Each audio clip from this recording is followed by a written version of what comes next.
அக்கா எங்களால எல்லாமே செய்ய முடியும், எங்களால உழைக்க முடியாதுன்றது கிடையாது. முறை ஒன்றும் இல்லை மறைமூர்த்தி கண்ணா. என் பேர் அமராவதி. நீங்க இங்க எத்தனை வருஷமா ஒர்க் பண்றீங்க? 3 years only. 3 years only. Okay. என்ன படிச்சிருக்கீங்க? மேரேஜ் ஆயிடுச்சா உங்களுக்கு? மேரேஜ் ஆயிடுச்சு. குழந்தைங்க? 2 குழந்தைங்க. பையனா பொண்ணா? 2 பொண்ணு. இப்போ அவங்களுக்கு கல்யாணம் பண்ணி கொடுத்தாச்சா? இல்லை, காலேஜ் படிச்சுட்டு இருக்காங்க. காலேஜ் பாப்பா காலேஜ், ஒரு பாப்பா 11th. உங்க வீட்டுக்காரர் என்ன பண்றாரு? என் ஹஸ்பண்ட் வந்து அகர்பத்தி சேல்ஸ் தான். இதுதான் பண்றாங்க. சேல்ஸ் தான். அவங்களுக்கு பார்வை தெரியுமா? இல்லை, பிளைண்ட் தான். அப்படியா? பிள்ளைங்க 2 பேரும் நல்லா இருக்காங்க? என் குழந்தைங்க நார்மல் தான், உங்களை மாதிரி. பிச்சைக்காரங்கன்னு யாருமே இருக்க மாட்டாங்க. வந்து 1 ரூபா கேட்குறாங்களா, கொடுக்காதீங்க. உன்னையால எங்கேயாச்சும் வேலை பார்க்க முடியும், இல்லைன்னா இந்த மாதிரி ஒரு இடம் இருக்கு, இந்த வீடியோவை பாரு, இவங்கனால சாதிக்க முடியல, உன்னையால சாதிக்க முடியுமான்னு கேளு. அப்படி முடியாட்டினா எங்கள்கிட்ட கொண்டு வந்து விடுங்க, நாங்கள் பார்த்துக்குறோம். நமக்கு கவர்மெண்ட் 1500 ரூபா கொடுக்குதா, அதை நீங்கள் ஒன்றுமே பண்ண வேண்டாம், எடுத்துக்கிட்டு வாங்க. நம்ம எம்எஸ் நேச்சுரல் பூஜா ப்ராடக்டை தேடிட்டு வாங்க. உங்கள் ஊரில் உங்களை நான் முதலாளியாக ஒரு ஐயங்காரை வச்சு ஹோமம் வளர்த்தா உங்களுக்கு எப்படி 5000 to 10,000 ரூபா ஆகும். ஆமா என்னக்கா? ஆனா நான் வெறும் 5 ரூபாய்க்கு அந்த ஹோமத்தை முடிப்பேன். ஒரு ஹேண்டிகேப்டா இருக்கும், ஆனா நாங்க நல்லா படிச்சிருக்கோம், வேலை வாய்ப்பு இல்லை, வீட்லயும் உன்னையால என்ன முடியும் அப்படின்ட்டு அது என்னென்ன வீட்லயும் உட்காருன்னு சொல்லிடுவாங்க. அப்படின்னு இல்லாம உன்னையாலையும் சாதிக்க முடியும் அப்படின்னு என்னைய மாதிரிக்க ஒரு துடிப்பான உள்ளவங்க இருப்பாங்கல்ல, அவங்களுக்கு கவர்மெண்ட் ஏதாச்சும் ஒரு உதவி செஞ்சா நல்லா இருக்கும். 1500 ரூபா உதவித்தொகை கவர்மெண்ட் கொடுக்குறாங்க. அவன் உன்னையால முடியாது, இந்த என்ன வீட்டுல உட்காந்துரு, உனக்கு 1500 ரூபா கொடுக்குறேன் அப்படின்னு சொல்லிட்டு உட்கார வைக்கிறத விட இந்த மாதிரி பல பொருளை நீங்க மேனுஃபேக்சரிங் பண்ணுங்க, அதை எடுத்து நாங்க டிஸ்ட்ரிபியூட் பண்றோம், என்னன்னா ரேஷன் கடையில எல்லாம் நம்ம அதை வந்து சப்ளை பண்ணலாம் அப்படின்னு சொல்லி எங்களுக்கு ஒரு 6000 ரூபா சம்பளம் கொடுத்தா என்ன, எங்களை மேனுஃபேக்சரிங் செய்ய வச்சுட்டு அந்த பொருளை கொண்டு போய் இது மாதிரி ரேஷன் கடை இல்லைன்னா எத்தனையோ அது பேர் என்னன்னா கோயில் கடையெல்லாம் எங்க பொருளை சப்ளை பண்ண வச்சு அதுலேருந்து வர்ற வருமானத்தை எங்களை மாதிரி உள்ளவங்களுக்கு வேலை வாய்ப்பு கொடுத்தா இந்த உலகத்துல பிச்சைக்காரங்கன்னு யாருமே இருக்க மாட்டாங்க.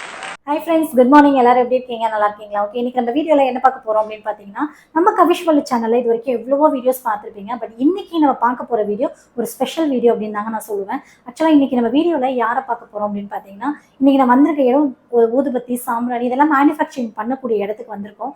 இங்கே வந்து இதை செஞ்சிட்ருக்க, எடுத்து நடத்திட்டு இருக்க ஒரு ஓனர் யார் அவங்க அப்படின்னு பார்த்தீங்கன்னா, கண் பார்வையற்ற ஒரு மாற்றுத்திறனாளி தான் இன்னைக்கு நம்ம பார்க்க வந்திருக்கோம். நிச்சயமாக சொல்கிறேன், ஒரு நிறைய பேருக்கு முன்னுதாரணமாகவும் நிறைய பேருக்கு மோட்டிவேட்டாகவும் இந்த வீடியோ இருக்கும். நிறைய பேருக்கு இந்த வீடியோவை ஷேர் பண்ணுங்க. வாங்க இன்னைக்கு அவங்க யாரு, இந்த அட்ரஸ் பற்றின டீட்டெயில்ஸ் எல்லாமே டிஸ்கிரிப்ஷனில் டீட்டெயிலாக கொடுத்துருக்கேன், செக் பண்ணிக்கோங்க. வீடியோக்குள்ள போகலாம். வணக்கங்க. உங்க பேரு? மணிமுத்துக்கா. அழகான பேர். உங்க வயசு? 31. ஓகே. இன்னைக்கு இருக்க சமுதாயத்துல நல்ல நார்மலான இருக்க பர்சனாலே வந்து நிறைய விஷயம் ஹேண்டில் பண்ண முடியல. ஒரு ஊதுபத்தி, சாம்பிராணி இதெல்லாமே மேனுஃபேக்சரிங் பண்ணி ஒரு பெரிய ஸ்தாபனத்துக்கு ஓனரா இருக்கீங்க. ரொம்ப சந்தோஷப்பட வேண்டிய விஷயம். நிறைய பேருக்கு முன்னுதாரணமாகவும் இருக்கீங்க. நிறைய பேர் வந்து நார்மலா இருக்க பர்சன் வந்து தன்னோட குடும்பத்தை பார்த்துக்காம கிடைச்ச வேலையை செய்யாம பிடிச்ச வேலைக்காக வெயிட் பண்றவங்களும் இருக்காங்க. தண்ணி அடிச்சு ஊரை சுத்திட்டு குடும்பத்தை பார்த்துக்காம ரோட்ல விழுந்து கிடக்கும், இது மாதிரி நிறைய பேர் இருந்துட்டு இருக்காங்க. அவங்களுக்குலாம் இடையில முன்னுதாரணமா நீங்க வந்து இது மாதிரி எடுத்து செஞ்சுட்டு இருக்கிறதுக்கு என்ன மிக முக்கியமான காரணம்? மக்களுக்காக சில விஷயங்களை நீங்க சொல்லுங்க. இது கண்டிப்பா சொல்றேங்க. என்னுடைய பெயர் மணிமுத்து. நான் வந்து எம்ஏ பிஎட் முடிச்சிருக்கேன். ஸ்கில் பேஸ் எம்ப்ளாய்மெண்ட் ட்ரைனிங் முடிச்சுட்டு ஐடி ஃபீல்டில் இருந்தேன். அப்போதைக்கு நான் வந்து பிளைண்டாக இருந்தாலும் ஐடி ஃபீல்டில் இருக்கும்போது ஒரு நாளைக்கு கேப், அதை என்னை கூட்டிகிட்டு போகிறதுக்கு வண்டி வரல. அன்னைக்கு நான் சரி எலக்ட்ரிக் ட்ரெயின் ஸ்டேஷன் பக்கம் தானே அப்படின்னு சொல்லிட்டு நான் ட்ரெயினில் ஏறி போயிட்டு இருக்கும்போது என்னை மாதிரிக்கு உள்ள ஒரு பெக்கர்ஸை பார்த்தேன். அதாவது என்னைய போல் ஒரு குறைபாடு உள்ள ஒரு பெக்கர்ஸு. அவர்கிட்ட கேட்டேன், நான் ஒரு இது மாதிரிக்கு ஒரு கம்பெனியில் வேலை பார்த்துட்டு இருக்கேன், நீங்கள் என்ன படிச்சிருக்கீங்க அப்படின்னு கேட்டேன். நான் எம்ஃபில் முடிச்சிருக்கேன் அப்படின்னாரு. எனக்கு ஒரு மாதிரியாக இருந்துச்சு. ஏங்க நீங்கள் போய் வேறு இடத்துல போய் எங்கேயாச்சும் போய் ட்ரை பண்ணானே அப்படின்னா நீங்களா வேலை கொடுப்பீங்க, எங்கே போனாலும் உங்களால் என்ன முடியும் அப்படின்னு கேட்குறாங்க. நான் அதுக்கு என்ன பண்ண முடியும் அப்படின்னு சொன்னார். இதே வார்த்தை எங்கள் அண்ணன் என்னைய மாதிரிக்கே தான், அவரும் ஒரு பிளைண்டு. அவர் எம்ஏ அது வந்து முடிச்சிருந்தாரு. முடிச்சுட்டு ஜாப் நிறைய இடத்துல ட்ரை பண்ணும்போது உன்னையால் என்ன முடியும் அப்படின்னே கேட்டு அவாய்ட் பண்ணியிருக்காங்க. அந்த டயத்தில் அதே நினச்சிட்டு நம்மளால வேலைக்கே போக முடியாதோ, நம்ம குடும்பத்தை மெயின்டைன் பண்ண முடியாதோ அப்படின்னு நினச்சிட்டு அவர் ஹார்ட் அட்டாக்ல இறந்து போயிட்டாரு. இறக்குறதுக்கு முன்னாடியே ஒரு 10 பேருக்குனாலும் வேலை கொடுக்கணும் நம்ம மக்களுக்கு அப்படின்னு சொன்னாங்க. அது அந்த இது எனக்கு திடீர்னு அந்த இடத்துல நான் வந்துச்சு. ஸோ நம்ம மக்களுக்கு வேலை கொடுக்குறதா இருந்தால் என்ன பண்ணலாம் அப்படின்னு பார்க்கும்போது நிறைய பேர் அகர்பத்தி இந்த மாதிரி பூஜா பொருட்களை வந்து சேல்ஸ் பண்ணிட்டு இருந்தாங்க. அவங்க என்னன்னா வேற ஒரு நார்மல் பீப்புள் மேனுஃபேக்சரிங் செய்கிற ப்ராடக்டை எடுத்து தாங்களாகவே விற்கிறதாக சொல்லி, அதாவது தாங்களாகவே மேனுஃபேக்சரிங் செய்கிறதாக சொல்லி சேல்ஸ் பண்ணிட்டு இருந்தாங்க. நான் இந்த மாதிரி அகர்பத்தி எடுத்து பண்ணிட்டு இருக்காங்க, அவங்களாம் செய்கிறாங்கன்னு சொன்னாங்க. சரி ஓகே அப்படின்னு சொல்லிட்டு இந்த மாதிரி நிறைய பேர் பெக்கர்ஸாக இருக்காங்களா, அவங்களுக்கு வேலைவாய்ப்பு கொடுங்கன்னு அப்படின்னு அவங்கள அப்ரோச் பண்ணும்போது அவங்க பெங்களூர்லேருந்து எடுத்து பண்ணிட்டு இருக்கதாக சொல்லி எனக்கு தகவல் வந்துச்சு. அதுக்கப்புறம் தான் நான் அந்த இதை நம்மளே உருவாக்குனா இவங்கள மாதிரி, அதாவது என்னைய மாதிரிக்கே உள்ளவங்களுக்கு வேலைவாய்ப்பு கொடுக்கலாமே அப்படின்னு சொல்லிட்டு எனக்கு ஒரு எண்ணம் வந்துச்சு. அதனால தாக்க இந்த கம்பெனியை நான் உருவாக்குனேன். ஓகே சரி தம்பி, நான் கேட்குறேன்னு தப்பா எடுத்துக்காதீங்க. உங்களுக்கு இந்த பார்வை போன விஷயங்கள் பிறவியிலேருந்தே தெரியாதா, இல்லை வந்து ரீசெண்டாக அது மாதிரி ஆரம்பிச்சா? நான் அதை எங்கள் அம்மா அப்பா சொல்கிறாங்க, நான் இது பிறவிலேருந்தே எனக்கு கொஞ்சம் கொஞ்சமாக விஷன் இல்லைன்னு சொல்லி. ஆனால் எனக்கு தெரியலை. எனக்கு விஷன் எப்போ ஃபுல்லாக கம்மியாகுச்சுன்னு பார்த்தீங்கன்னா 10th எக்ஸாமில் காலாண்டு டயத்தில், இது காலாண்டுக்கு முன்னாடி ஃபர்ஸ்ட் பருவ தேர்வுன்னு ஒன்று வரும்லக்கா, அந்த டயத்தில் மழை வந்துச்சு. அதனால எல்லாரும் ஜன்னலை அது இது எக்ஸாம் காலில் வந்து ஜன்னலை வந்து டச்சுட்டாங்க. அப்போக்கு எல்லாம் எக்ஸாம் எழுதிட்டு இருந்தாங்க, என்னையால தான் எழுத முடியல. அப்போதான் நமக்கு இந்த பிரச்சனை இருந்துச்சுன்னே சொல்லி என்னால உணர முடிஞ்சிச்சு. ஏமா நைட்ல வந்து எல்லாருக்குமே கண்ணு தெரியாதவங்களுக்கு அப்படின்னு நான் நினைச்சிட்டு இருந்தேன். இவ்வளவுதான். அதுக்கப்புறம் தான் நான் நைட் நேரத்துல கொஞ்சம் கொஞ்சமா பார்வை குறைஞ்சது. உங்களுக்கு எல்லாத்துக்குமே அப்படிதான் இருக்கும்னு நினைச்சீங்க, கடைசியா உங்களுக்கு தான் அப்படி இருக்குன்னு உணர முடிஞ்சது. பார்வை வந்து அப்படிதான் உங்களுக்கு இது. இதுக்கு காரணம் வந்து ஆக்சுவலா இவங்க என்ன சொல்லியிருந்தாங்கன்னு பாத்தீங்கன்னா, சொந்தத்துல கல்யாணம் பண்ணதுனால, இவங்க அப்பா கிட்ட நாங்க கொஞ்சம் பேசியிருந்தோம். அப்ப அவங்க சொல்லியிருந்தது என்ன அப்படின்னா, சொந்தத்துல நாங்க கல்யாணம் பண்ணிட்டோமா, அதனால இது மாதிரி பெரிய பையனுக்கு அது மாதிரி இருந்து இறந்து போயிட்டா, அப்படி தம்பியும் வந்து இது மாதிரி இருக்கு, அப்படி எங்களுக்கு இது வந்து கொஞ்சம் பயமா இருக்கு. நீங்க இந்த வீடியோ எடுக்கும் போது சில விஷயங்கள் இதை பத்தி வந்து கொஞ்சம் பேச சொல்லியிருந்தாங்க. உங்களுக்கு தெரிஞ்ச டாக்டர்ஸ் யாராவது, கண் சம்பந்தப்பட்ட டாக்டர்ஸ் யாராவது இருக்காங்க, உங்களுக்கு ஏதாவது ஹெல்ப் பண்ண முடியும் அப்படிங்கிற பட்சத்துல இருக்கீங்கன்னா கண்டிப்பா இந்த வீடியோ யாருக்காவது ஷேர் பண்ணுங்க. எனக்கு உள்ள டிசீஸ் பேரு ஆர்பின்னு சொல்லுவாங்க. பிக்மோண்டாசா. என்னது? ரெட்மிக் பிக்மோண்டாசா. இது வந்து இதுக்கான சொல்யூஷன் வந்து எதுவும் இருக்கா, டாக்டர்கிட்ட விசாரிச்சீங்களா? இது வந்து அது 100ல ஒரு பேருக்கு தான் வரும். அதுக்கு இன்ன வரைக்கும் வெளிநாட்டுலயும் சரியானபடி இதுக்கு தீர்வு காண முடியல. அதுக்கு அது மெடிசன் கண்டுபிடிச்சிருந்தாங்கன்னா ஃபர்ஸ்ட் உங்களுக்கு தான் இன்ஃபார்ம் பண்ணுவோம் அப்படின்னு அரவிந்த் ஆஸ்பத்திரியில சொல்லியிருந்தாங்க, மதுரையில. இப்ப உங்க அப்பா கிட்ட நாங்க விசாரிச்சும் போது இதுதான் சொல்லியிருந்தாங்க.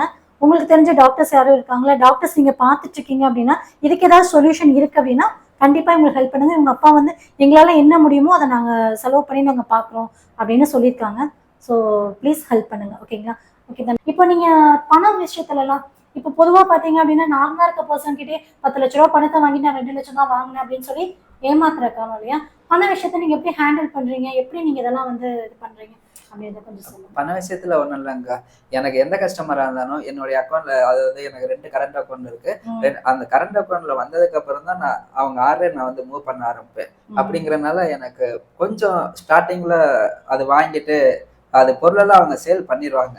பண்ணதுக்கு அப்புறம் உன்னுடைய பொருள் நல்லா இல்லை, வேணும்னா நீ இங்கேருந்து கிளம்பி வந்துட்டு பார்த்துட்டு போவாங்க. ஸோ அவங்கள்ட்ட கொடுத்தது ஒரு 1000 ரூபாய்க்கு தான் மெட்டீரியலாக இருக்கும். அவங்க திருநெல்வேலியில் இருப்பாங்க, இல்லைன்னா அது வந்து சென்னையில் இருப்பாங்க. என்னையால் மட்டும் தனியாக போயிட்டு வர முடியாது. ஸோ நான் யாராச்சும் ஒரு ஆளை கூட்டிகிட்டு போகணும். அதுக்கு அந்த 1000 ரூபா ஆயிரும். சரி போனா போட்டுன்னு சொல்லிட்டு விட்டுருவேன். அதனால இப்போ நான் மக்களை நம்பாமல் இல்லை, இந்த மாதிரி ஒரு சில பேருனால எனக்கு அக்கௌண்ட்ல கிரெடிட் ஆயிடுச்சுன்னா அதுக்கப்புறம் தான் நான் அவங்க ஆர்டர் நான் மூவ் பண்ணுவேன்.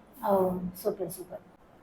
தம்பி, உங்களுடைய கம்பெனி நேம் என்ன? இந்த கம்பெனி எங்க இருக்கு?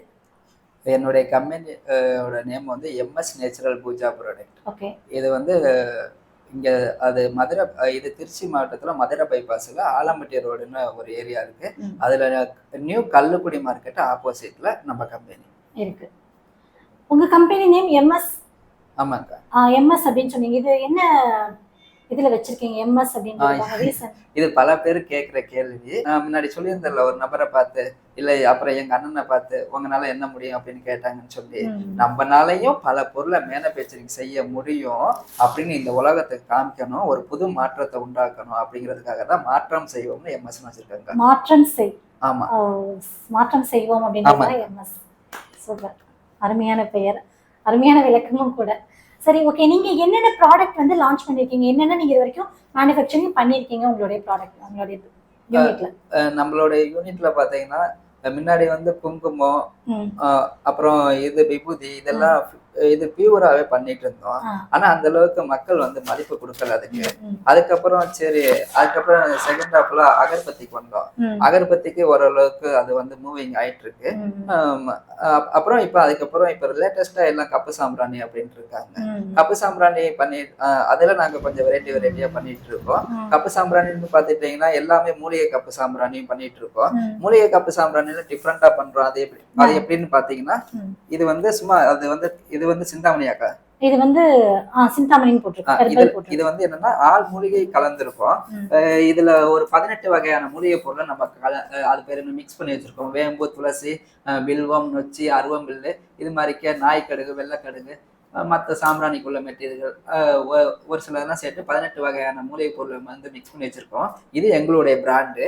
நெக்ஸ்ட் அது கஸ்டமர் என்ன கேட்பாங்கன்னா, எனக்கு இன்னொன்னு இருக்கு, இது வந்து தியான் போட்டிருக்கு. இது வந்து தியான் இருக்கா, இதுல வந்து மூலிகை பொருளை மட்டும் ஸ்கிப் பண்ணிட்டு மற்ற சாம்பிராணிக்குள்ள மெட்டீரியல் போட்டிருக்கோம். இவ்வளவுதான் இதுக்கும் உள்ள அது டிஃப்ரெண்ட். ஆனா ரேட் எல்லாம் ஒண்ணுதான். அதாவது எம்ஆர்பி ஒண்ணு, ஆனா டிஸ்ட்ரிபியூட்டர்ஸ்க்கு ரேட் இது டிஃபரெண்ட் ஆகும். அப்புறம் இது வந்து எங்க பிராண்டு. நெக்ஸ்ட் வந்து மக்கள் எப்படி கேட்க ஆரம்பிக்கிறாங்கன்னா, எனக்கு 18 வகையான மூலிகை பொருளை போட்டு பண்ணணும், இல்லைன்னா 54 வகையான மூலிகை பொருளை போட்டு பண்ணணும், 108 வகையான மூலிகை பொருளை போட்டு பண்ணணும்னு கேட்பாங்க. அதுவும் நான் வந்து ரெடி பண்ணிட்டு இருக்கேன். அதுவும் அந்த கஸ்டமருக்கு அவங்க ஆர்டருக்கு ஏற்ற மாதிரி நம்ம வந்து அதுவும் மேக்கிங் பண்ணி கொடுக்குறோம். இப்ப நீங்க வந்து ஒரு ஹோமம் வளர்க்குறீங்க ஒரு வீட்டுல, ஒரு ஐயங்காரை வச்சு ஹோமம் வளர்த்தா உங்களுக்கு எப்படி 5000 இருந்து 10,000 ரூபாய் ஆகும். என்னங்கக்கா? ஆனா நான் வெறும் 5 ரூபாய்க்கு அந்த ஹோமத்தை முடிப்பேன். வெறும் 5 ரூபாய்க்கு. ஏமா அந்த ஹோமத்துக்கு கிட்டத்தட்ட ஒரு 108 பொருள்ல இருந்து 108க்கு மேலப்பட்ட மூலிகை பொருளை தான் போடுறாங்க. அதுதான் நம்ம வீடு ஃபுல்லா ஸ்ப்ரெட் ஆகுது. அதை நம்ம சுமல் பண்றதுனால அந்த ஒரு திருப்தி, அந்த மூலிகை பொருள் எல்லாம் சுமல் பண்ணிட்டோம், நமக்கு ஒரு புத்துணர்ச்சி வர்றதுக்காக தான் ஹோமம் பண்றாங்கன்னு நான் முன்னாடி படிச்சிருந்திருக்கேன். நான் படிச்சது சைவ சித்தாந்தம். அது படிச்சதப்ப அதுல பாத்தீங்கன்னா அந்த ஹோமத்துக்குள்ள பொருளையும் நம்ம கப்புல பேக் பண்ணி கொடுக்கறதுனால வெறும் 5 ரூபாயில நம்ம முடிக்கிறோம் அப்படின்னு நான் சொல்ல வரேன். இந்த மாதிரி இதெல்லாம் நாங்க அதுக்கு பாக்ஸ் வச்சிடல.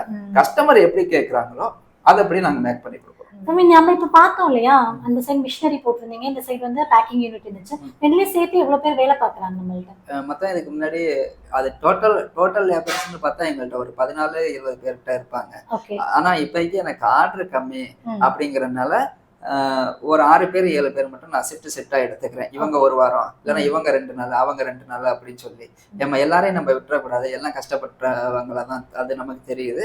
அதனால எனக்கு ஆர்டர்ஸ் நிறைய வரும்போது எல்லாருக்கும் வேலை கொடுக்கலாம் அப்படிங்கிற ஒரு நோக்கத்துக்காக தான் நம்ம இந்த இடத்துல வந்து. உங்களுக்கு நிறைய ஆர்டர்ஸ் கொடுத்தா உங்களால பண்ணி தர முடியுமா? பல்க் ஆர்டர்ஸ் கொடுத்தா எவ்வளவு கொடுத்தாலும் பண்ணிட்டு இருக்க முடியும், பண்ணி தர முடியும், பண்ணி கொடுக்க முடியும். ஆமா, இதுக்கு முன்னாடி ஆஃப்டர் கொரோனாக்கு முன்னாடி நான் மலேசியாவுக்கு எக்ஸ்போர்ட் பண்ணிட்டு இருந்தோம். மலேசியாவுக்கு எக்ஸ்போர்ட் பண்ணிட்டு இருக்கும்போது இந்த கொரோனா டயத்துல கஸ்டமர்ஸ் என்னாச்சுன்னு அது தெரியல. அதனால அவங்கள்ட்ட எங்களால ஃபாலோ பண்ண முடியல. இல்லைன்னா அதுக்கு முன்னாடி நிறைய பேருக்கு நான் பண்ணிட்டு தான். இப்போ ஸ்டார்டிங் டைம் மார்னிங் ஈவினிங் எத்தனை மணிக்கு ஸ்டார்ட் பண்ணி எத்தனை மணிக்கு க்ளோஸ்? எல்லாம் 9:30க்கு ஸ்டார்ட் பண்றோம், 5:30க்கு நம்ம விட்டுறோம். Okay, super. இப்போ நீங்க என்னென்ன மேனுஃபேக்சரிங் பண்ணிருக்கீங்க, என்னென்ன ஃப்ளேவர்ஸ்ல இருக்கு, என்னென்ன வெரைட்டிஸ் நீங்க வச்சிருக்கீங்க, உங்கள்ட்ட என்னென்ன இருக்கு? பூஜைக்கு தேவையான எல்லா பொருளும் நம்ம நல்லா அரேஞ்ச் பண்ணி கொடுக்க முடியும், மேக்கும் பண்ண முடியும். ஊதுபத்தி சாம்பிராணி தவிர வேற? அது ஊதுபத்தி சாம்பிராணி, இது சூடம், அப்புறம் இது பூஜைக்கு தேவையான மஞ்சள் குங்குமம், அப்புறம் நெக்ஸ்ட் அந்த சிலையெல்லாம் அது நிறைய ஆயில் தடவாங்க வாசனைகளுக்காக, அத்தர் அந்த மாதிரி, அதெல்லாம் நம்ம பண்ணி கொடுக்கலாம். அது பண்ணி அது வந்து கொடுத்துட்டு இருக்கோம். ஆனா அதை ஆர்டர் பேஸ் பண்ணி தான் பண்ணி கொடுத்துருக்கோம். ஆனா ரெகுலரா ஊதுபத்தி சாம்பிராணி ரெகுலரா மேக்கிங் பண்ணி. ஜவ்வாது இதெல்லாம் வந்து ஜவ்வாது இப்பதாக்கா அது என்னன்னா ப்ராசஸிங் ஆயிட்டு இருக்கு. இந்த நெக்ஸ்ட் இந்த வீக்குக்குள்ள அது ஸ்டார்ட் ஆயிடும். நீங்க என்ன சொல்ல விரும்புறீங்க? ஒரு மோட்டிவேஷனலா உங்களுடைய இடத்துல இருந்து நீங்க என்ன சொல்லணும்னு நினைக்கிறீங்க, அது மக்களுக்கு கொஞ்சம் சொல்லுங்க. நீ பிளைண்டு, உன்னையால எதுவுமே முடியாது அப்படின்னு ஒதுக்காதீங்க. உன்னையால முடியும் அப்படின்னு கை தூக்கி கொடுங்க. இவ்வளவுதான். என்னன்னா கை தூக்கி கொடுக்கறதுக்கு கையில இருந்து எதுவும் எடுத்து கொடுக்காதீங்க. உங்களால அதாவது வந்து 1 ரூபா கேட்குறாங்களா, கொடுக்காதீங்க. உன்னையால எங்கேயாச்சும் வேலை பார்க்க முடியும், இல்லைன்னா இந்த மாதிரி ஒரு இடம் இருக்கு, இந்த வீடியோவை பாரு, இவங்கனால சாதிக்க முடியல, உன்னையால சாதிக்க முடியுமான்னு கேளு அப்படி முடியாட்டினா எங்கள்கிட்ட கொண்டு வந்து விடுங்க, நாங்க பாத்துக்கிறோம். நீங்க சொல்றீங்க தம்பி, ₹1 கேட்டா கொடுக்காதீங்க அப்படின்னு நீங்க சொல்றீங்க. ஆக்சுவலா இப்ப நம்ம ஒரு கை கால் ஊனமா இருக்கவங்க அவங்களெல்லாம் பார்த்தா கூட நம்ம சொல்லலாம், ஏதோ ஒரு வேலை செஞ்சுட்டு பண்ணலாம்னு சொல்லலாம். பட் கண்ணு தெரியல அப்படின்னும் போது நம்ம உடம்பு முக்கியமான ஒரு இதே கண்ணா, ஒரு 5 நிமிஷம் கரண்ட் போச்சுன்னா கூட வீட்டுல ஒரு 5 நிமிஷம் நம்ம வீட்டுக்குள்ளேயே போயிட்டு வரது கஷ்டம். பட் வெளியில வந்து அது மாதிரி கண்ணு தெரியலன்னு கேட்கும் போது நம்ம எப்படி கொடுக்காம இருக்கிறது இல்லையா? அதை எப்படி நம்ம மறுக்க முடியும்? ஓகேக்கா, நீங்க சொல்ற விதம் கரெக்டா 100க்கு 100 ஒத்துக்க முடியுது. வந்து கஷ்டப்படுறாங்க, அவங்கள பாக்குறீங்க, ஹெல்ப் கேட்குறாங்க, உதவி பண்ணணும்னு நினைக்கிறீங்க. அந்த உதவியை நீங்க அவங்க வீட்லயே அக்கா போய் பண்றீங்க? இல்ல இல்ல, அவங்கள எங்க பாக்குறீங்க? ஒரு பிளாட்பாரத்துல. அந்த பிளாட்பாரமுக்கு எப்படி வந்தாங்க?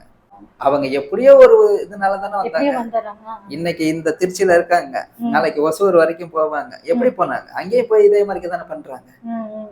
இவ்வளவு தூரம் ஓசியா காசு வாங்குறதுக்கு போறாங்கல்ல, அவங்க சொந்த காலில் அது வந்து நிக்கிறதுக்கு இன்னும் எவ்வளவு தூரம் வேணும்னு போலாம்ல. கண்டிப்பா கண்டிப்பா. அதுக்கு நீங்க எல்லாம் முயற்சி பண்ணாதான் முடியும். கண்டிப்பா யோசிக்க வேண்டிய விஷயம். சூப்பர், நல்ல விஷயம். ஆக்சுவலா என்ன சொல்றாங்க அப்படின்னு பாத்தீங்கன்னா, ₹1 காசு கேட்டா நீங்க கொடுக்காதீங்க, இவங்கள மாதிரி இருக்காங்க, எங்கள்கிட்ட கொண்டு வந்து விடுங்க, நாங்க அவங்கள பாத்துக்கிறோம், நாங்க அவங்களுக்கு வேலை கொடுக்குறோம், வாழ்வாதாரத்தை நாங்க அவங்களுக்கு கொடுக்குறோம் அப்படின்னு சொல்றாங்க. நல்லா இருக்க ஒரு மனுஷனாலே வந்து தன்னுடைய குடும்பத்தையே பாத்துக்க முடியல இந்த காலத்துல. இப்படி ஒருத்தவங்க என்ன மாதிரி இருக்க நிறைய பேத்துக்கு என்னால வேலை கொடுத்து அவங்களை நல்லபடியா பாத்துக்க முடியும்னு சொல்ற இவங்க மிகப்பெரிய ஒரு சல்யூட் தான் எங்களுக்கு கொடுக்கணும் அப்படின்னு நான் நினைக்கிறேன். உங்ககிட்ட முக்கியமா ஒரு விஷயம் நான் கேட்கணும்னு இருந்தது தம்பி. இந்த வீடியோவை இப்ப நம்ம பார்த்துட்டு இருக்க வீடியோவை நிறைய பேர் பார்த்துட்டு இருப்பாங்க இல்லையா? இந்த வீடியோவை யாருக்கெல்லாம் கொண்டு போய் சேர்த்தா நல்லா இருக்கும், யாரெல்லாம் பார்க்கணும்னு நீங்க நினைக்கிறீங்க? யாரெல்லாம் பார்க்கணும்னு நினைக்கிறேன்னா, நான் இந்த நிலைமையில இருந்தாலும் என்னையால உழைச்சி சாப்பிட முடியும், என்னையால பல பேருக்கு வேலை கொடுக்க முடியும்னு நான் நம்புறேன். அதே மாதிரிக்கே என்னைய மாதிரிக்கே உள்ள சகல நண்பர்களும், என் நிலைமையில உள்ள நண்பர்களும் இதை பார்த்து நீங்களும் முன்னேறிட்டீங்கன்னா எனக்கு அது ஒரு பெரிய சந்தோஷமா இருக்கும். அப்புறம் நெக்ஸ்ட்டு, இப்போதைக்கு நான் எந்த அரசையும் நான் குறை சொல்ல விரும்பலை. எங்களை மாதிரிக்கே உள்ளவங்களுக்கு 1500 கொடுத்து ஒரு பெரிய உதவி பண்ணிட்டு இருக்கீங்க. ஆனால் அதனால என்ன யூஸ்ன்னு எனக்கு தெரியல. ஏன்னா நாங்கள் எல்லாருமே, அது பிளைண்டாக உள்ளவங்களும் சரி, ஹேண்டிகேப்டாலும் சரி, அவங்களுக்கு நல்லா ஸ்காலர்ஷிப் கிடைக்குது, படிக்க வைக்கிறீங்க, ஓகே டன், நல்லா எம்ஃபில் வரைக்கும் படிச்சிருவோம். ஏன் ஒரு சில பேர் பிஹெச்டி எல்லாம் அது வந்து படிச்சிருக்காங்க, ஆனால் வேலை வாய்ப்பு இல்லை. அப்படி இருந்தாலும் நீங்கள் அவங்களுக்கு என்ன பண்ணுறீங்க, மாதம் ஒரு 1500 கொடுத்து அவங்கள ஒரு இடத்துல உட்கார வச்சிடுறீங்க. நான் ஒரே ஒரு ஆள் இந்த மாதிரி பொருளெல்லாம் மேனுஃபேக்சரிங் பண்ணுறேன், இது மாதிரிக்கே எவ்வளவோ பொருளை மேனுஃபேக்சரிங் பண்ண முடியும். என்னைய மாதிரிக்கே உள்ள மக்கள்களை மேனுஃபேக்சரிங் செய்ய வச்சு அவங்கள ரேஷன் கடை, அப்புறம் இந்த கோவில்களில் உள்ள இது கோவில் கடைகளுக்கு, இந்த மாதிரிகளுக்கு நீங்கள் டெண்டர் மாதிரிக்கே கொடுத்து எங்களை சப்ளை பண்ண வைக்கலாம்ல. அப்படி பண்ண வச்சுட்டு அதுலேருந்து ஒரு 6000 எங்களுக்கு சேலரி கொடுத்தா என்ன தப்பு? ஏன் இப்படி கேட்குறேன்னா, நீங்கள் 1500 கொடுக்குறதுனால எங்களுக்கு எந்த யூஸும் இல்லை. நாங்கள் மேனுஃபேக்சரிங் செய்கிற பொருளை நீங்கள் விற்பனை, அதாவது எங்களை செய்ய வச்சு அதில் வர்ற வருமானத்தை வச்சு எங்களுக்கு கொடுத்தீங்கன்னா எங்களை எல்லாருக்கும் ஒரு வேலை வாய்ப்பு கிடைக்கும் அப்படின்னு நான் நினைக்கிறேன். ஸோ அப்படி நம்ம அரசு பண்ணாட்டினாலும் பரவாயில்ல, இப்போக்கி எங்களுக்கு அரசு 1500 கொடுக்குதில்ல. அந்த 1500 எந்த ஒரு மாற்றுத்திறனாளி கொண்டு வந்தாலும் அவங்க ஊரில் அவங்களுக்கு ஒரு சுய தொழில் அமைத்து கொடுப்பேன். Super super. ஆக்சுவலா இந்த கேள்வி நான் கேட்டோட்டே அவங்க என்ன சொல்லுவாங்க அப்படின்னு நான் எதிர்பார்த்தேன் அப்படின்னா, நிச்சயமா நீங்களும் அதை தான் எதிர்பார்த்திருப்பீங்க அப்படின்னு நான் நினைக்கிறேன். என்ன நினைச்சீங்க அப்படின்னு மறக்காம கீழே கமெண்ட் பண்ணுங்க. ஆக்சுவலா நான் என்ன எதிர்பார்த்தேன்னா, இது வந்து ஒரு ஹீரோயின் கிட்ட சேருங்க, ஒரு அரசியல்வாதிகிட்ட கொண்டுட்டு போங்க, யாராவது பாக்குறவங்க எங்களுக்கு ஹெல்ப் பண்ணட்டும் அப்படின்னு சொல்லிதான் பொதுவா இது மாதிரி ஒரு கேள்வி கேட்கும் போது சொல்லுவாங்க. இந்த இதெல்லாம் இவங்க பார்க்கணும், அவங்க பார்க்கணும், விஜய் அண்ணா பார்க்கணும், அவங்க பார்க்கணும் அப்படின்லாம் நிறைய பேர் ஆசைப்படுவாங்கல்ல. அது மாதிரி அவங்கள்ட்ட போச்சுன்னா நமக்கு ஒரு ஹெல்ப் கிடைக்காதான்னு நினைப்பாங்க. அப்படி ஒரு அது மாதிரி கொண்டுட்டு வருவாங்கன்னு நினைச்சேன். ஆனா அவங்க சொல்றது வந்து என்ன மாதிரி இருக்க நிறைய பேர் பார்த்தாங்கன்னா, நான் அவங்களுக்கு வேலை கொடுக்குறேன், அவங்களுக்கு நான் வாழ்வாதாரம் கொடுக்குறேன் அப்படின்னு சொல்லி தம்பி சொல்ற. அப்படி தம்பி உங்களால ஷியூரா அது மாதிரி கொடுக்க முடியுமா? கண்டிப்பா கொடுக்க முடியுங்க. ஏமா, நம்ம மக்கள் மேல எனக்கு நம்பிக்கை இருக்கு. நான் செய்யற பொருள் இன்ன வரைக்கும் வெளி உலகத்துக்கு தெரியாம இருந்துச்சு, அது கடவுளாகிய உங்க மூலியமா வெளி உலகத்துக்கு தெரிய போகுது. இதுக்கப்புறம் என் மக்கள் எனக்கு ஆர்டர் கொடுப்பாங்க அப்படிங்கிற ஒரு நம்பிக்கை இருக்கு. அந்த நம்பிக்கையால என்னையால நிறைய பேருக்கு அவங்க ஆர்டர் கொடுக்கும்போது நிறைய பேருக்கு வேலை கொடுக்க முடியும். சூப்பர் தம்பி, ரொம்ப சந்தோஷம் உங்களை பார்த்ததுல, உங்கள்கிட்ட பேசுனது ரொம்ப ரொம்ப சந்தோஷம். நிறைய விஷயம் பேசுனீங்க. ஆனா உங்ககிட்ட ஒரு சில விஷயங்கள் கேட்குறேன். ஏன்னா இந்த வீடியோ பார்த்துட்டு உங்களுக்கு கண்டிப்பா ஒரு டவுட் இருக்கும், இவ்வளோ சொல்றாங்க, நமக்கு ஒரு மாற்றுத்திறனாளியா இருக்காங்க, கண் பார்வை இல்லை, இது மாதிரி நீங்க செய்யுங்க அப்படின்னு நீங்க நிறைய விஷயம் சொன்னீங்க. ஓகே, எல்லாராலையுமே செய்ய முடியுமா அப்படின்னு தெரியாதுல்ல. நீங்க வந்து ஐடி முடிச்சுட்டு ஒரு வேலையை ரிசைன் பண்ணிட்டு வரீங்க. பரவாயில்ல, எவ்வளோ இன்வெஸ்ட் பண்ணி நீங்க இந்த தொழிலை ஸ்டார்ட் பண்ணீங்க, எவ்வளோ இன்வெஸ்ட்மெண்ட் பண்ணா இதை சாதிக்க முடியும், எவ்வளோ பண்ணலாம் அப்படின்னு ஒரு ஆவரேஜா நீங்க சொல்லுங்க. நீங்க எவ்வளவு பண்ணிருக்கீங்க? மிஷினரிஸ் எல்லாம் காமிச்சிங்க, ஒரு லட்சக்கணக்கில் போட்டு மிஷினரிஸ் பண்ற அளவுக்குலாம் வந்து அவங்களால பண்ண முடியுமான்னு சொல்ல முடியாதுல்ல. இன்வெஸ்ட்மெண்ட் அப்படிங்கிறது எந்த அளவுக்கு இருக்கணும்? என்னைய பொறுத்த வரைக்கும் பிஸ்னஸ் அப்படிங்கிறதுக்கு இன்வெஸ்ட்மே அது என்னன்னா இன்வெஸ்ட்னு கேட்டால் ஒன்றுமே கிடையாது. அது நம்ம யோசிக்கிறது தான். கோடிக்கணக்கிலையும் பண்ணலாம், இல்லை ரூபாய் கணக்கிலையும் பண்ணலாம். நான் எப்படி பண்ணேன், ஐடி கம்பெனியில் வேலை பார்த்தேன்னு சொல்கிறேன். இப்போதைக்கு நான் வந்து ஆல்ரெடி நான் உங்களுக்கு சொல்லியிருந்தேன், பெரிய லெவலில் பேக்ரவுண்டோட வந்திருப்பேன்னு கூட நீங்கள் நினைக்கலாம். 37,000 ரூபா எனக்கு சம்பளம், அசிஸ்டன்ட் மேனேஜரு. அப்போக்கு வீட்டில் கொண்டு வந்து ஒரு 7,000 ரூபா கொடுத்தேன். என்ன பண்ணலாம் இவங்களுக்கு, என் மக்களுக்கு என்ன பண்ணலாம்னு அங்கிட்டு இங்கிட்டு போனதுலேயே ஒரு 20,000 ரூபா செலவாயிடுச்சு. அப்புறம் 10,000 ரூபாயை கொண்டுட்டு தான் நான் இங்கே வந்தேன். இங்கே வந்து 5,000 ரூபா ஒரு சின்ன 10க்கு 10 ஒரு ரூமு, அதுக்கு அட்வான்ஸுக்கு போயிடுச்சு. 3,000 ரூபாய்க்கு மெட்டீரியல் வாங்கினேன். 2,000 ரூபாய் என் கை செலவுக்கு வச்சுக்கிட்டேன். ஏமா எல்லா காசையும் இது பண்ணிட்டோம்னா அப்புறம் நாளைக்கு சாப்பாடு கூட இருக்காது அப்படின்னு சொல்லி அப்போ ஒரு பயம். அதனால 2,000 ரூபாய் கை செலவுக்கு வச்சுட்டேன். அந்த 3,000 ரூபாய் மெட்டீரியல் தான் 4,000 ரூபாயா மறுபடியும் வாங்குறதுக்கு மெட்டீரியல் வாங்குறதுக்கு வந்துச்சு. அது 6,000 ரூபாய் ஆனிச்சு, 10,000 ரூபாய் ஆனிச்சு, 10,000 ரூபாய் 60,000 ரூபாய் ஆனிச்சு. அப்படிதான் என்னுடைய இன்வெஸ்டை நான் வளர்த்துக்கிட்டேன். இது மூலியமா தான் எல்லா மெட்டீரியலும் இங்கே உள்ள மிஷினரி எல்லாமே வாங்கினது. மேனுஃபேக்சரிங் ரூம்ல போய் பார்த்தீங்கன்னா ஃபர்ஸ்ட் எதுக்குள்ளே ஒரு சின்ன மிஷின் இருக்கும், கப்பு மிஷின் இருக்கும். அதுதான் 15,000 ரூபா கொடுத்து வாங்கினேன். அது வாங்கினதுக்கு அப்புறம் எங்களை அதுல கரெக்டா மக்களுக்கு சப்ளை பண்ண முடியல. என்கிட்ட ஒரு குட்டி குட்டி கஸ்டமருக்கே என்னால சப்ளை பண்ண முடியல. அதுக்கப்புறம் இதை பேஸ் பண்ணி அந்த 4 கப்பு வர்ற மாதிரிக்க நம்மளாவே பேஸ் பண்ணி அந்த டை அது இப்படி மேலே தூக்குனா அது மேலே போகும். இது நான் 4 டைங்கிறதுனால அதை தூக்குறது கஷ்டமா இருக்கும். அப்படிங்கிறதுனால ஒரு ரோலிங் மோட்ல இருக்கணும். நெக்ஸ்ட்டு அது என்ன ஈஸியாக இருக்கணுங்கிறதுனால அது ரோலிங் மோட்ல பண்ணணும், இப்படி இருக்கணும் இப்படி இருக்கணும் அப்படின்னு நானா என்னுடைய கற்பனையில் உள்ளதை என்னுடைய அத்தை பையன் இருந்தார், அவர்கிட்ட ஷேர் பண்ணேன். அவர் அப்படியே ஒரு டிராயிங்கை வரைஞ்சி கொடுத்துட்டாரு. அதை கொண்டு போய் லேத்தில் கொண்டு போய் காமிச்சோம். இது ஒன்றும் பிரச்சனை இல்லை தம்பி, ஒரு 5,000 ரூபா 6,000 ரூபா வரும் அப்படின்னாங்க. ஓ அவ்வளவுதானே அப்படின்ட்டு நாங்கள் ஓகே பண்ணுங்க அப்படின்னு சொல்லிட்டோம். ஆனால் அது ஒரு 8,000 ரூபா 30,000 ரூபா பக்கம் வந்துருச்சு.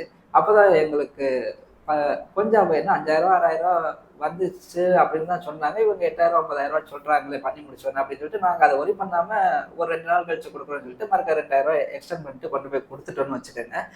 அதுக்கப்புறம் என்ன ஆச்சுன்னா எங்களால் அதுலேயே சப்ளை பண்ண முடியலை. இதுலேருந்து வர்ற மெட்டீரியலை வச்சு நாங்கள் கொஞ்சம் காசு சேர்த்து அந்த பெரிய மிஷினை வாங்க ஆரம்பிச்சிட்டோம். பெரிய மிஷின் என்ன விலைன்னு வாங்கினீங்க? அது 1,20,000 ரூபா ஆனிச்சு, ப்ளஸ் 18% ஜிஎஸ்டி. அதுவும் நாங்கள் போய் ரேட்டு கேட்கும்போது பார்த்தீங்கன்னா 1,60 1,80ன்னு சொன்னாங்க. எப்போ 2021 1,60 1,80ன்னு சொன்னாங்க. எங்களால் அவ்வளோ காசு ரெடி பண்ண அது வந்து முடியலை. இது நாங்களா மெட்டீரியல் வாங்கி கொடுத்து எனக்கு இப்படிதான் இருக்கணும், ஒரு பிளைண்ட் மேனுஃபேக்சரிங் பண்ற மாதிரி தான் இருக்கணும் அப்படிங்கிறதுனால நாங்களா சொல்லி அது மெட்டீரியல் நாங்களா வாங்கி கொடுத்ததுனால 1,20க்குலாம் முடிச்சிட்டோம். Okay okay, super super. இது ஊதுபத்தி மிஷின் பார்த்தீங்கன்னா அது நாங்கள் பல தடவை ட்ரை பண்ணோம், எங்களால் முடியல. அது மட்டும் செகண்ட் ஹேண்ட்ஸில் வாங்கினோம். அது ஒரு 25,000 ரூபா வந்துச்சு. செகண்ட் ஹேண்ட்ஸில் வாங்கினோம். அது நாங்கள் மேக்கிங் பண்ணல. இதுக்கு முன்னாடி எல்லாமே வந்து கையில தான் செஞ்சுட்டு இருந்தீங்க ஸ்டார்ட் பண்ண புதுசுல? நாங்கள் கையில் பண்ணிட்டு இருக்கல. கையில் அது ஃப்ளோரா பற்றி பண்ணுவாங்க, நம்ம வந்து பிளாக் கலர் பற்றி பண்ணுறோமா. அது என்ன பண்ணுவோம்னா எல்லாம் நினைப்பாங்க பத்தி காஸ்டே கூட வருமே அப்படின்னு. நான் மாவு குச்சி வாங்கி மிஷின் வச்சிருக்கவங்கள்ட்ட கொடுத்துருவேன். ஓகேங்களா? அவங்க ஓட்டி கொடுக்குறவங்களுக்கு ஒரு கிலோக்கு 12 ரூபா. ஓ சரி சரி சரி. ஓகேங்களா? அதான் இதுதான் என்னோட இன்வெஸ்ட். அதாவது நான் சொன்னல இன்வெஸ்ட்னா ஒண்ணுமே கிடையாது, நம்ம பிரெயின் தான். ஏமா அது தப்பா எடுத்துக்காதீங்க, இந்த இடத்துல நான் அதை பேசுறேன்னு. எல்லாம் அகர்பத்தி மிஷினை பத்தி என்ன பண்ணுவாங்கன்னா அது மிஷினையும் மெட்டீரியலையும் விற்கிறதுன்னு சொல்லிட்டு யூடியூப்ல நிறைய போட்டுட்டு அதை நிறைய பேர் வாங்கி ஏமாந்துட்டாங்க. நிறைய பேர் அதுல நிறைய பேர் பாதிக்கப்பட்டிருக்காங்க. இப்ப எங்கள் உள்ள சப்ளையர்ஸ் ஃபுல்லா அந்த மாதிரி பாதிக்கப்பட்டவங்க தான். அவங்களுக்கு நாங்க ஒரு வாழ்வாதாரத்தை இன்ன வரைக்கும் கொடுத்துட்டு வந்துட்டு இருக்கோம். லோனு கூட கட்ட முடியாத அப்படியெல்லாம் இருக்காங்க. அவங்களுக்கு நாங்க மெட்டீரியல் வாங்கி கொடுத்து அவங்களுக்கு கஷ்டம், லோன் கட்டணும், எனக்கு ப்ராடக்ட் கம்மியா வரணும். ஸோ அவங்களுக்கு வருமானம் வேணும்னா நம்ம மெட்டீரியல் கொடுத்தோம்னா அவங்க ஓட்டி கொடுப்பாங்க, அதுக்கு ஒரு சேலரி அவங்களுக்கு கொடுத்துருவோம். எனக்கு மெட்டீரியல் கம்மியாயிடுச்சு. இதுதான் நான் பண்ண இதில் இன்வெஸ்ட்னா இதான். இதை வச்சு தான். ஆமாங்க. நாங்கள் வெளியில் போய் கேட்டோம், 1.5 லட்சம் ரூபா, அதாவது 90,000 ரூபாய்க்கு கீழே இல்லைன்ட்டாங்க. ஆமாம், அவ்வளோவுக்கு எனக்கு இன்வெஸ்ட் பண்ணுற அளவுக்கு பேக்ரவுண்ட் கிடையாது. எல்லாமே குறைஞ்ச இன்வெஸ்ட்டில் தான் பண்ணணும்னு நினைப்பேன். அப்படிங்கிறப்ப இந்த ரூம் ஹீட்டர் இருக்கு பார்த்தீங்களா, இப்போக்கி என்னென்னா கூலிங்காக இருக்கிறதுக்கு ஏசி, அதே மாதிரிக்கே ரூம் ஹீட்டாக இருக்கிறதுக்கு ரூம் ஹீட்டர் வச்சுருக்காங்கல்ல, அது ஒரு ரூமில் ஹீட் ஆகும்போது ஏன் நம்ம ஒரு சின்ன ஒரு பெட்டி மாதிரிக்கு செஞ்சு அதுக்குள்ள ஹீட் பண்ணிட்டாங்க, அதை வச்சு செட் பண்ணாங்க அப்படின்ட்டு நாங்களாம் செட் பண்ணோம். அந்த ஹீட்ரு மட்டும் 1800 ரூபா சம்திங் வந்துச்சு. அப்புறம் அந்த மேலே நாங்கள் அந்த பலகா போட்டு இது செட் பண்ணதில் அதில் ஒரு 6 ரூபா 7 ரூபா வந்துச்சு. இவ்வளவு தாக்கா. அவங்க 90,000 ரூபா சொன்னது. ஆமாம், 90,000 ரூபா சொன்னதை நாங்கள் வெறும் 9,000 ரூபாயில முடிச்சிட்டோம். இவ்வளவுதான். இந்த மாதிரி நம்ம எல்லாமே நமக்கு தேவையான பொருளை இது இப்படி தான் இருக்கணும்னு நம்ம வந்து யோசிக்க ஆரம்பிச்சோம்னா ரேட்டு கம்மியாகவே பண்ணிடலாம். இதை வச்சு தான் என்னால் ஓரளவுக்கு பெருசாக வர முடிஞ்சிச்சு. இந்த பொருள் வாங்கினா தான் பண்ண முடியும், இந்த பொருள் இருந்தால் தான் இந்த பிஸ்னஸ் பண்ண முடியும்னா கண்டிப்பாக யாருனாலுமே முடியாது. அந்த பொருளுக்குடைய பணத்தை ஈட்டுறதுக்கு அது என்ன நீண்ட நாள் ஆயிரும். அதுக்குள்ளே அந்த பிஸ்னஸில் உள்ள ஆர்வம் போயிடும். உண்மையான விஷயம். ஒவ்வொருத்தரும் ஒரு பிஸ்னஸ் பண்ணணும், ஸ்டார்ட் பண்ணணும்னு ஆசைப்படுறது பெரிய விஷயம் இல்லை. அந்த ஆசைப்படுறோம், முயற்சியும் எடுக்கிறோம். அந்த முயற்சி வந்து விடாமுயற்சியாக யாரும் மாற்றுறதில்லை. ஒரு வாரம் செய்கிறோம், அதுக்கப்புறம் அதை மறந்துடும். இல்லை இதில் ஒன்றும் வரல, இல்லை என்ன பெருசாக இருக்குது அப்படின்னு சொல்லி விட்டுறோம்ல. முயற்சிக்கும் விடாமுயற்சிக்கும் இதுதாங்க வித்தியாசம். தம்பி சொன்னது தான். ஒரு தொழில் நீங்கள் ஸ்டார்ட் பண்ணுறீங்க, இதுக்கு இவ்வளோ ஆகும் அவ்வளோ ஆகும்னு யோசிக்கும் போதே அதில் உள்ள ஆர்வம் போயிடுது. அப்போது அதை நம்ம தொடர்ந்து செய்கிறதே இல்லை. இப்போ நம்ம கம்பெனியில் பார்த்தோம், நார்மல் பர்சனும் ஒர்க் பண்ணிட்டு இருந்தாங்க இல்லையா, அவங்க வந்து எடை போட்டு இது மாதிரிலாம் பேக் பண்ணாங்க. அக்கா இருக்காங்கல்ல, அமராவதி அக்கா பார்த்தோம், அவங்க வந்து எப்படி பேக் பண்ணுவாங்க? ஏன்னா அவங்க பேக் பண்ணுவாங்க நீங்கள் சொல்லியிருந்தீங்க, அதனால கேட்குறேன். அது ஒன்றும் இல்லைங்கக்கா. இப்போக்கு எனக்கு 20 அது 15 ரூபாய் எம்ஆர்பினா 20 கிராம் போடுவோம். 20 கிராமுக்கு 15 குச்சி இல்லைன்னா 14 to 15 குச்சி வரும். என்னைக்கு வாங்க? ஆமாங்கக்கா. ஒரு 20 கிராமுக்கு எத்தனை தடவை வருது, அதாவது எத்தனை கவுண்டிங் ஸ்டிக்ஸ் வருதுன்னு பார்ப்பாங்க. அதே மாதிரிக்கே ஒரு டைம் 2 டைம் எண்ணி பார்த்துக்குவாங்க. அவங்க எண்ணிட்டு இது மாதிரிக்கே 20 வருது, 14 வருது, 15 வருதுன்னு சொல்லுவாங்க. அவங்க சொல்றதை வச்சு அவங்க 15 போட்டுக்கிட்டே இருப்பாங்க. அது என்ன கண்டினியூ 600 பாக்கெட் 50 டஜன் 600 பாக்கெட் தேவை, 600 வரைக்கும் 15 போட்டுக்கிட்டே இருப்பாங்க. இவ்வளவுதான். 40 குச்சி வந்தாலும் 40 குச்சி போட்டுட்டு இருப்பாங்க. இதுல வந்து கொஞ்சம் அதாவது ஒரு கட்டுல கொஞ்சம் முன்ன பின்ன இருந்தாலும் நான் அதை வந்து ஒரி பண்ணிக்கிறது கிடையாது. ஏன்னா ஏன் மக்களுக்கு நான் வேலை கொடுக்கணும், அவங்களுக்கு கண்டினியூவா போயிட்டு இருக்கணுங்கிறதுனால நான் அதை ஒரி பண்ணிக்கிறது கிடையாது. இப்போ உங்களுக்கு மினிமம் எவ்வளவு ஆர்டர் வந்து மினிமம் கொடுக்கலாம்? உங்க யூஸுக்கு தேவையாக்கா 500ல இருந்து கொடுக்கலாம், உங்களை மாதிரி உள்ளவங்களுக்கு. அதாவது எனக்கு பர்சனலா நான் வந்து கடையில போய் வாங்குற ரேட்டுக்கு எனக்கு வேணும் அப்படிங்கிற நினைச்சாலும் 500ல இருந்து கொடுக்கலாம். ஹோல்சேலர் டிஸ்ட்ரிபியூட்டர்ஸ்னா அவங்களுக்கே தெரியும் பார்சல் எப்படின்னு சொல்லி. நீங்க 500 ரூபாய் கேட்டாலும் கொடுக்குறேன், 5000 ரூபாய் கேட்டாலும் கொடுக்குறேன், 50,000 ரூபாய் கேட்டாலும் கொடுக்குறேன்.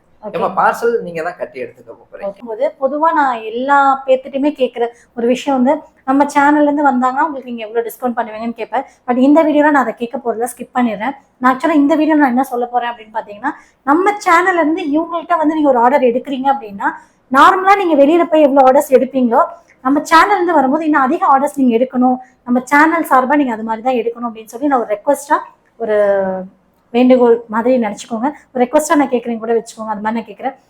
இவங்கள்ட்ட இப்போ நீங்கள் ஆர்டர்ஸ் எடுக்கிறீங்க அப்படின்னா, நீங்கள் நிறைய மளிகை கடை பார்த்துருக்கலாம், மேனுஃபேக்சரிங் பண்ணுற இடம் இருக்கலாம், நீங்கள் நிறைய பேர் சப்ளைஸ்க்கு கொடுக்கலாம். பல்காக நீங்கள் இவங்கள்ட்ட வாங்கி வச்சுட்டு கொஞ்சம் கொஞ்சமாக கூட நீங்கள் சப்ளைஸ்க்கு கொடுத்துக்கலாம். அந்த மாதிரி நீங்கள் நிறைய ஆர்டர்ஸ் உங்களுக்கு கொடுத்து நிறைய மேலும் மேலும் மணிமுத்து தம்பி அவங்கள வந்து ஒரு பெரிய உயரத்துக்கு கொண்டுட்டு போகணும் அப்படின்னு அவங்கள்ட்ட நான் கேட்டுக்கிறேன். ஏன்னா நார்மலாக இருக்க பர்சன் கூட இந்த அளவுக்கு நினைக்க மாட்டாங்க. தன்னோட வாழ்க்கையை பார்த்துக்கிறதே பெரிய விஷயமா இருக்கக்கூடிய இந்த காலத்தில் நிறைய பேருக்கு வேலை கொடுக்கணும் அப்படின்னு நீங்கள் கொடுக்கக்கூடிய ஒவ்வொரு ரூபாவும் இன்னொருத்தவங்களுடைய வாழ்வாதாரத்தை உயர்த்தும் அப்படிங்கிறத மனசில் வச்சு இவங்களுக்கு ஆர்டர்ஸ் நிறைய கொடுக்கணும் அப்படின்னு சொல்லி கேட்டுக்கிறேன். இவ்வளோ நேரம் பொறுமையாக வந்து மணிமுத்து தம்பி அவங்க நம்ம கேட்ட கொஸ்டின்ஸ்க்கெல்லாம் ஆன்சர் பண்ணாங்க. நிறைய விஷயம் ஷேர் பண்ணிக்கிட்டாங்க. ரொம்ப சந்தோஷமாக இருந்துச்சு இந்த வீடியோ எடுக்கிறதுக்கு. உங்களுக்கு இந்த வீடியோ ரொம்ப பிடிச்சிருக்கும் அப்படின்னு நினைக்கிறேன். இந்த வீடியோ பிடிச்சா வீடியோக்கு லைக் கொடுங்க. நம்ம மணிமுத்து தம்பி அவங்கள சப்போர்ட் பண்ணுங்கள். மறக்காமல் நம்ம சேனலை சப்ஸ்கிரைப் பண்ணிக்கோங்க. இது மாதிரி நிறைய யூஸ்ஃபுல்லான வீடியோஸ்க்கு கூடவே வேறு விலைக்கு கிளிக் பண்ணிட்டு ஆல் அப்படின்னு ஆப்ஷன் கிளிக் பண்ணிக்கோங்க. இது எல்லாமே பண்ணலைன்னா கூட பரவாயில்ல, தம்பியை சப்போர்ட் பண்ணுங்கள். ஓகே தம்பி, ரொம்ப ரொம்ப தேங்க்ஸ், ரொம்ப ரொம்ப நன்றி. அவங்களை இன்னொரு யூஸ்ஃபுல்லான வீடியோலாம் மறுபடியும் மீட் பண்ணுறேன். அது வரைக்கும் டாடா பை பை. நன்றி. நம்ம ஃபஸ்ட்டு பார்த்தோம் பார்த்தீங்களா, அமராவதி அக்கா அப்படின்னு சொல்லிட்டு, அவங்க வந்து பிறவியிலேருந்தே உங்களுக்கு கண் பார்வை தெரியாது அப்படின்னு சொல்லியிருந்தாங்க. அவங்கள்ட்ட பாக்ஸ் நம்ம எப்படி கொடுத்தாலும் கரெக்டாக அரேஞ்ச் பண்ணுறாங்க. வாங்க என்ன பாக்ஸ் இருக்கா? ஆமா என்ன பாக்ஸ் இதுதான் இது கையில கொடுத்தவங்க பண்ணாங்க.